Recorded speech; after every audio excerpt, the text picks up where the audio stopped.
আমাদের আসলে চাওয়ার কোনো শেষ নাই। আমরা যত পাই তত আরো খাইতে ইচ্ছা করে, যত পাই তত নিতে ইচ্ছা করে। ওই যে কথায় আছে না, যার যত টাকা বেশি তার তত চাহিদা বেশি। যাদের নেই তাদের কোনো কিছু দরকার হয় না, তারা যেতটুকু পাচ্ছে সেতটুকু নিয়ে শুকরিয়া। আর আল্লাহ যে আমাদের এত নিয়ামত দিয়েছে, এত কিছু দেওয়ার পরে আমাদের শুকরিয়া নেই। এই জন্যই তো আল্লাহ তাআলা কোরআন কারিমে ঘোষণা করেছেন, যে ব্যক্তি আমার নিয়ামত পেয়ে শুকরিয়া আদায় করবে আমি তার নিয়ামতকে বাড়াই দিব, লা ইন শাকারতুম লা আযীদান্নাকুম। আবার পরে বলছে ওয়ালা ইন কাফারতুম ইন্না আযাবি লাশাদীদ। আর যে ব্যক্তি নিয়ামত পেয়ে না শুকরিয়া করবে, কুফরি করবে, আমি কিন্তু আযাব বাড়িয়ে দেব, কঠিন আযাব দ্বারা গ্রেফতার করব। তো আমাদের যত আল্লাহ দিচ্ছে আমরা তত আরো চাচ্ছি আল্লাহর কাছে, মানে শুকরিয়া নেই।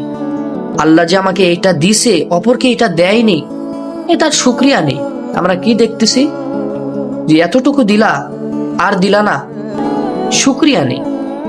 আমাদের ভিতর যদি শুকরিয়া থাকতো তাহলে আমরা শ্রেষ্ঠ মানুষ হইতে পারতাম, সমাজে একটা প্রস্থান থাকতো, অবস্থান থাকতো। আমার তো শুকরিয়া নেই।